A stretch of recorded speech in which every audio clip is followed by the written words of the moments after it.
ջրի արտահոսքի հետքերով նկուղային հարգա, ամբողջովին սս ջրերը դուրս է գալի, պատվիրատուն մի քանի ամիսա ես խնդրի հետ կռիվ է տալի, գալի գնում են մասնագետները, հերթ հիմնա, չեմ կարում գնահատեմ, հասկանամ ճշմախաղովակա թե կոյուղի է, կարա նաև կոյուղի լինի, քանի որ պատվալային հարկում ենք նկուղային, տեսնենք։ Անկումը տաք ջրից է, հասնենք տեղորոշմանը։ Տվասերովկան մասամբ արդյունքի բերում, այսինքն ամբողջ խորովակաշարը չտեսա, այնտեղ հատվածային շերևում, բայց ջերմատեսիլով կա կասկածելի գոտին։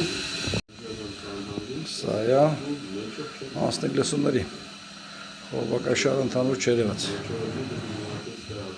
Ինչ, արտահոսքի աղբյուրը գտած է, այսինքն հիմա չեմ կենտրոնում այդ միսալիկը թե միսալիկը, սա ոնց որ 50-50 սկզբունքով, որտեղ աղմուկը համատարած այս կարգով է դուրս գալի, սա հասկանանք դիպուկ ենք քանդում։ Այս է մեր արտահոսքը, այս է մեր ջրի շիթը։